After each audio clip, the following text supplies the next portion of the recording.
بند بن جائے نماز اسے آنکھوں کی ٹھنڈک بن جاتی ہے۔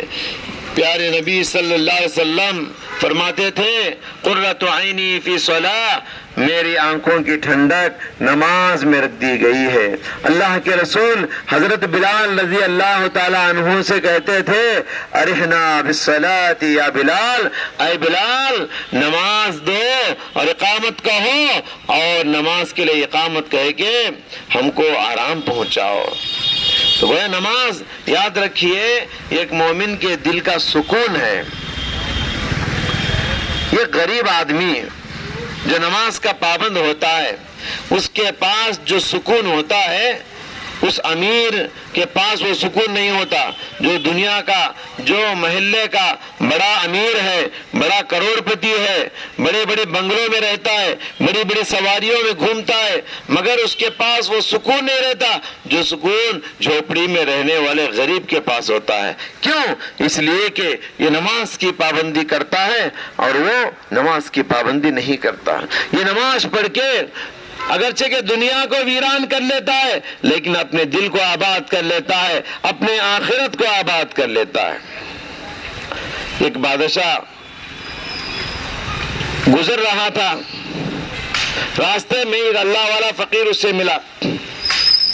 بادشاہ کو راستے میں ایک اللہ والا فقیر نظر آیا۔ اس نے اللہ والے فقیر سے کہا کیا بات ہے، تم لوگ غریب ہو کر بھی موت سے نہیں ڈرتے اور قبرستان کو دیکھتے ہیں تو ڈرتے نہیں ہو، اور ہم لوگ ہیں موت کا نام سنتے ہی دل میں لرزہ طاری ہو جاتا ہے اور قبر کا نام سنتے ہی ہم لوگ ڈر جاتے ہیں، کانپ اٹھتے ہیں۔ تو اس اللہ والے فقیر نے اس بادشاہ سے کہا بادشاہ سلامت، ہم لوگ دنیا میں دنیا کے لیے نہیں جیتے، آخرت کے لیے جیتے۔ دنیا میں نماز پڑھ کے، روزہ رکھ کے، قرآن پڑھ کے، نیکیاں کر کے دنیا کو ویران کر لیتے ہیں مگر آخرت کو آباد کر لیتے ہیں، اور تم لوگ دنیا میں دنیا کے لیے محنت کرتے ہو جس کی وجہ سے دنیا تمہاری آباد ہو جاتی ہے اور آخرت تمہاری ویران ہو جاتی ہے۔ تو بادشاہ سلامت، ہم لوگ دنیا میں آخرت کے لیے محنت کرتے ہیں جس کی وجہ سے ہماری دنیا ویران ہو جاتی ہے اور آخرت ہماری آباد ہو جاتی ہے، تو اس لیے اس ویرانے کو چھوڑ کر آخرت کی آبادی کی طرف جاتے ہوئے ہم کو ڈر نہیں لگتا، اور تم لوگ دنیا میں آخرت کے لیے محنت نہیں کرتے، صرف دنیا کے لیے محنت کرتے ہو جس کی وجہ سے تمہاری دنیا تو آباد ہو جاتی ہے لیکن آخرت ویران ہو جاتی ہے۔ اسی لیے اس دنیا کی آبادی کو چھوڑ کر آخرت کی ویرانی کی طرف جاتے ہوئے تم کو ڈر لگتا ہے۔ محترم حضرات،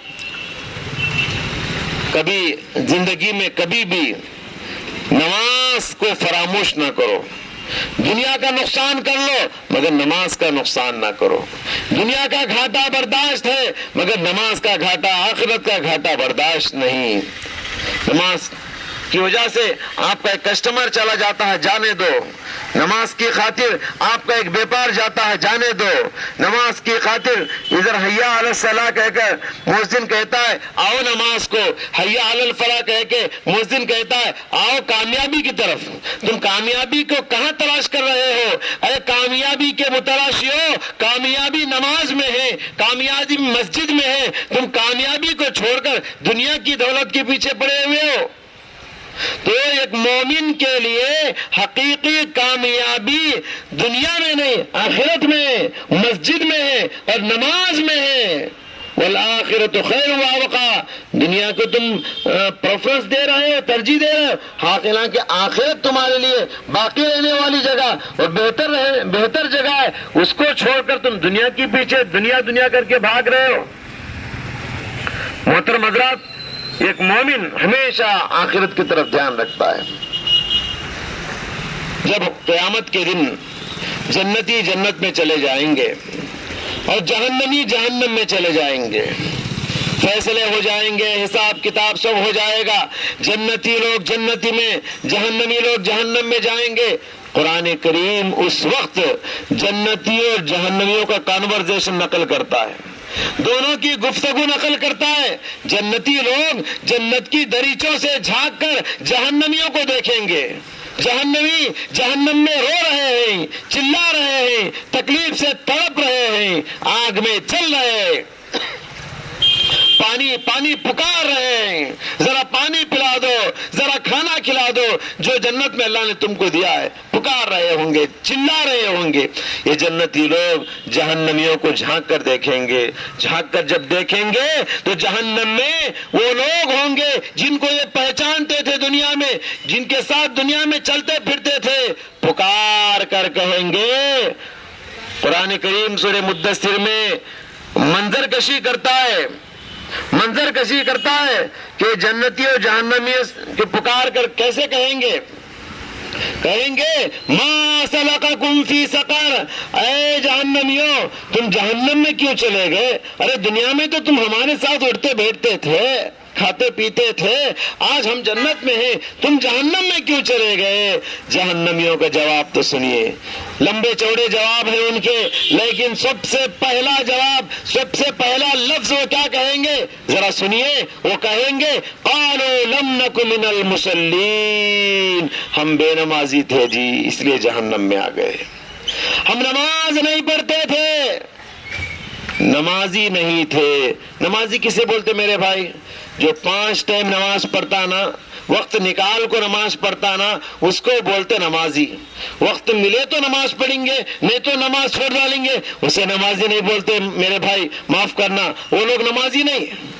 جو وقت ملے تو نماز پڑھتے وہ نمازی نہیں. وقت نکال کے نماز پڑھتے نا, کتنا بھی گھاٹا ہو جائے دنیا کا, مجھے مؤذن پکار دیا ہے, اللہ مجھے بلا رہا ہے, وقت نکالنے والا نمازی ہے. تو آپ نمازی بنیے, نماز کی پابندی کیجئے. یہی نماز آپ کے قبر میں نور بن جائے گی, آپ کے قبر میں عذاب قبر سے بچائے گی. حدیثوں میں آپ سنتے نہیں, حدیثوں میں کیا ہے, جب بندے کو قبر میں رکھ دیا جائے گا, قبر کے اطراف اس کی نیکیاں آ جائیں گی, اس کے سر کے پاس اس کی نماز آ کے کھڑے ہو جائے گی, اس کے دائیں جانب اس کا زکوٰۃ آ کے کھڑ جائے گا, اس کے بائیں جانب اس کا روزہ آ کر کھڑ جائے گا, اس کے پیروں کی جانب اس کے صدقہ و خیرات آ کے ٹھہر جائیں گے. جب قبر کا عذاب آئے گا, سانپ کی شکل میں, بچھو کی شکل میں, آگ کی شکل میں, کوئی بھی ہو, قبر کا عذاب جب سر کی جانب سے آئے گا, نماز کہے گی تجھے اس بندے کے پاس آنے کے لیے کوئی جگہ نہیں, اس بندے کے پاس آنے کے لیے کوئی جگہ نہیں, یہ نمازی بندہ ہے. جب عذاب دائیں جانب سے آئے گا, زکوٰۃ اسے روکے گا. جب عذاب بائیں جانب سے آئے گا, روزہ اسے روکے گا. جب عذاب اس کے پیروں کی جانب سے آئے گا, اس کا صدقہ اسے روکے گا. آپ نے دیکھا کہ اس کی نیکیاں اس کے قبر میں حفاظتی دیوار بن جائیں گی.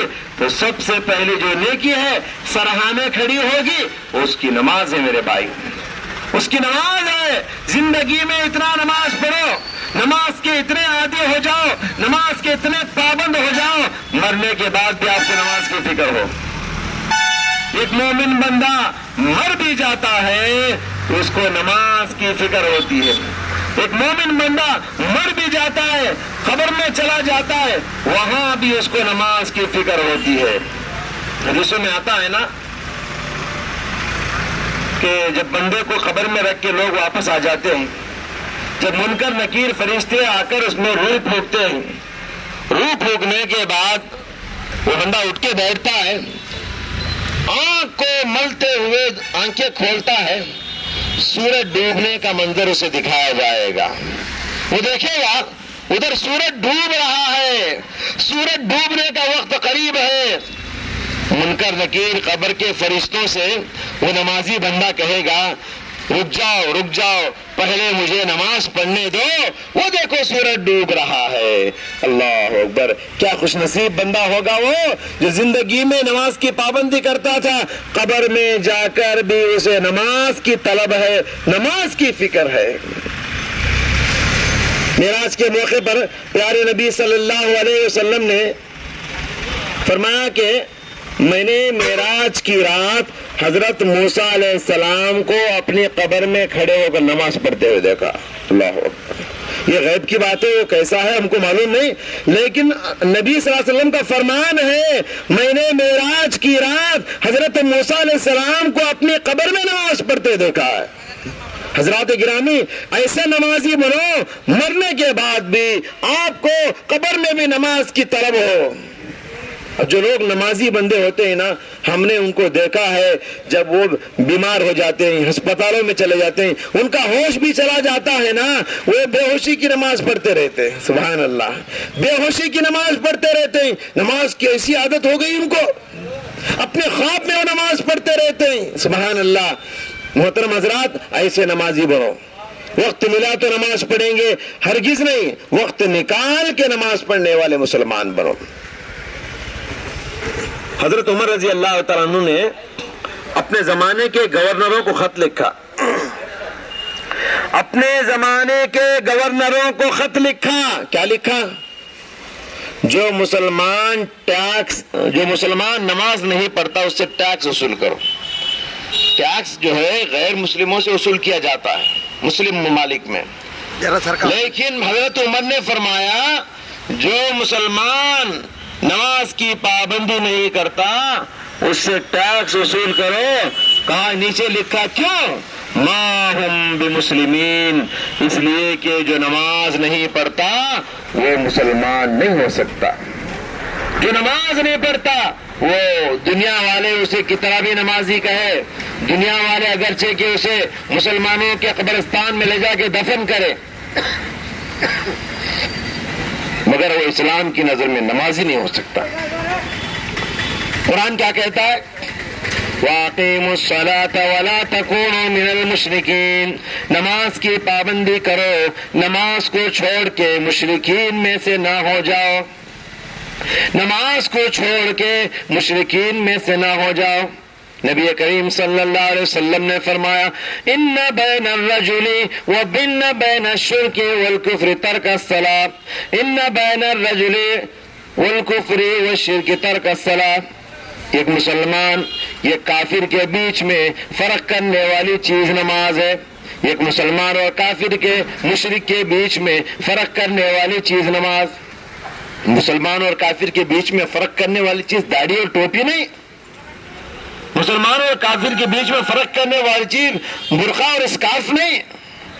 برقع مسلمان اور کافر کے بیچ میں فرق کرنے والی چیز یہ عبداللہ عبد الرحمان کے نام نہیں. مسلمان اور کافر کے بیچ میں فرق کرنے والی چیز نماز ہے. نماز. یہی وجہ ہے کہ قیامت کے دن کتنی نیکیاں نہیں ہیں، کتنی بڑی بڑی نیکیاں نہیں ہیں، لیکن قیامت کے دن سب سے پہلا حساب کس نیکی سے شروع کیا جائے گا؟ قیامت کے دن سب سے پہلا سوال کیا ہوگا؟ پیارے نبی نے فرمایا اول ما یحاسب به یوم القیامت الصلاۃ، سب سے پہلا سوال قیامت کے دن ہوگا نماز کے بارے میں. نماز پڑھے کہ نہیں؟ سب سے پہلا ثواب حج عمرے کے بارے میں نہیں، سب سے پہلا ثواب قربانی کے بارے میں نہیں، سب سے پہلا سوال زکوٰۃ کے رمضان کے روزے کے بارے میں نہیں. آج دیکھتے نہیں انسان نماز نہیں پڑھتا، بڑے بڑے جانوروں کی قربانی کرتا ہے. اتنا بڑا جانور کہ ایک پنجگانہ نمازی بھی اتنا بڑا جانور کی قربانی نہیں دیتا. آج نماز کی پابندی آپ نہیں کرتے، حج پہ حج کر رہے، عمرے پہ عمرے کر رہے. کیا کرنے کے لیے؟ میری بات کڑوی ہو سکتی ہے لیکن محترم حضرات یاد رکھیے، بے نمازی کا نہ حج قبول ہوگا، نہ عمرہ قبول ہوگا، نہ قربانی قبول ہوگی، نہ صدقہ و خیرات اللہ کے دربار میں کام آ سکتا ہے. جب تک آپ نماز پڑھ کے اپنے آپ کو مسلمان نہیں بنا سکے، کافروں کی نمازیں، مشرکوں کی نمازیں، مشرکوں کی عبادتیں، قربانیاں کہاں سے قبول ہوں گی؟ پہلے نماز کے عادی بن کے مسلمان بنو، اس کے بعد قربانی کرو، اس کے بعد حج عمرہ کرو. کیا آپ کو معلوم نہیں؟ فجر سے پہلے جو 2 رکعت نماز ہے، وہ 2 رکعت نماز جو ادا کرتا ہے نا، اس کو عمرہ کرنے سے بڑھ کر ثواب مل جاتا ہے، قربانی کرنے سے بڑھ کر ثواب مل جاتا ہے. پیارے نبی صلی اللہ علیہ وسلم نے فرمایا رکعتا الفجر خیر من الدنیا وما فیہا، فجر سے پہلے جو 2 رکعت ہیں وہ جو ادا کر لیا، دنیا اور دنیا کے اندر جو کچھ ہے یہ سب کچھ خیرات کر لو، اتنا ثواب نہیں ملے گا جتنا وہ 2 رکعت کا ثواب ملتا ہے۔ دنیا میں کتنے ہیرے ہیں، کتنا سونا چاندی ہے، کتنے قیمتی درخت ہیں، جگہ ہیں، ہیرے جواہرات ہیں، سمندر ہیں، نالے ہیں، ندیاں، کیا کیا ہے دنیا کے اندر۔ دنیا اور دنیا کے اندر جو کچھ ہے پورا خیرات کر لو، اتنا ثواب نہیں ملے گا جتنا ثواب وہ 2 رکعت فجر سے پہلے آپ ادا کر کے حاصل کر لیتے ہیں۔ مجھے بتائیے وہ 2 رکعت آپ ادا کرتے ہیں کیا؟ فجر سے پہلے وہ 2 رکعت آپ ادا کر رہے ہیں؟ وہ ادا کر لیے، آپ کعبۃ اللہ تک جا کے حج عمرہ کرنے کی ضرورت نہیں، یہاں پر اس کا اجر ملے گا آپ کو۔ حج کی اہمیت سے کوئی انکار نہیں، عمرے کی اہمیت سے کوئی انکار نہیں، قربانی کی اہمیت سے کوئی انکار نہیں، ان کی اہمیت اپنی جگہ الحمدللہ ہے، وہ بھی کیجئے آپ، لیکن ان سب سے پہلے نماز پڑھیے، ان سب سے پہلے نمازی بنیے، بعد میں انہیں کیا کیجئے۔ نماز نہیں پڑھ رہے یہ سب آپ کر رہے ہیں، یہ سب بیکار ہے۔ قیامت کی سب سے پہلا سوال نماز کے بارے میں ہوگا۔ اور آخری بات حضرات، جو آدمی رات میں عشاء کی نماز پڑھتا ہے، عشاء کی نماز جماعت کے ساتھ پڑھتا ہے، اس کو آدھی رات تہجد پڑھنے کا ثواب ملتا ہے۔ اور جو آدمی پھر صبح میں فجر کی نماز جماعت کے ساتھ پڑھتا ہے، باقی آدھی رات اسے تہجد پڑھنے کا ثواب ملتا ہے۔ تو کیا معلوم ہوا؟ عشاء اور فجر یہ دونوں مسجد میں جماعت کے ساتھ جو ادا کرتا ہے، رات بھر سو کر بھی رات بھر جاگ کر تہجد نماز کا ثواب حاصل کر لیتا ہے۔ کتنی بڑی فضیلت۔ عام طور پہ لوگ کیا کرتے ہیں، رات میں دھندا کر کے، مزدوری کر کے، محنت کر کے تھک جاتے ہیں، عشاء کی نماز پڑھے بغیر سو جاتے ہیں، اتنے بڑے ثواب سے محروم ہو جاتے ہیں۔ لہذا ہرگز رات کی عشاء کی جماعت اور فجر کی نماز کی جماعت، یہ 2 جماعتوں کو مت چھوڑیے، دوسری جماعتیں بھی ادا کرنا ہے، لیکن 2 جماعتوں کا فائدہ کیا ہے؟ رات بھر سو کر بھی تہجد پڑھنے کا ثواب آپ حاصل کر لیتے ہیں۔ تہجد کی نماز سے انکار نہیں، وہ تو پڑھنا ہی ہے، لیکن تہجد کا ثواب اگر حاصل کرنا چاہتے ہیں تو یہ 2 نمازیں جماعت کے ساتھ ادا کیجیے۔ بہرحال خلاصہ کلام یہ ہے، نماز کی اسلام میں بڑی اہمیت ہے۔ 5 جگانہ نمازی ہی اپنے آپ کو مسلمان کہہ سکتا ہے۔ جو آدمی نماز کے لیے وقت نہیں نکالتا، قیامت کے دن وہ پچھتائے گا، وہ پریشان ہوگا، وہ قبر میں بھی پریشان ہوگا اور حشر کے میدان میں بھی پریشان ہوگا۔ اللہ تعالیٰ ہم سب کو پکے سچے نمازی بننے کی توفیق عطا فرمائے، نماز کی پابندی کرنے کی توفیق عطا فرمائے، ہم سب مسلمانوں کو مسجدوں کو آباد کرنے کی توفیق عطا فرمائے، ہماری روزی روٹی میں برکت عطا فرمائے، اللہ تعالیٰ ہمارے قرضوں کی ادائیگی فرمائے۔ اس موقع پر ہم ان مظلوم مسلمانوں کو ہم نہیں بھول سکتے جو فلسطین میں پریشان ہیں، حیران ہیں۔ آج تک 6000 سے زیادہ خاندان موت کے شکار ہو چکے ہیں، کتنے بچے، کتنے بوڑھے، کتنی ماں بہنیں سب دم توڑ چکے ہیں، اللہ کے پیارے اور شہید ہو چکے ہیں۔ ان مریضوں کے لیے، ان شہیدوں کے لیے ہم دعا کریں، اللہ تعالیٰ ان کی بال بال مغفرت فرمائے، اللہ تعالیٰ ان کی قبروں پر نور عطا فرمائے۔ اے اللہ جو لوگ مریض ہیں، بیمار ہیں اسپتالوں میں، اللہ ان کو شفائے کاملہ عطا فرما۔ اے اللہ جو زخمی ہیں، ہاتھ پیر ٹوٹ کے پریشان ہیں، خون ہے، اللہ ان پہ حالت پہ رحم فرما، ظالموں کے ظلم سے حفاظت فرما۔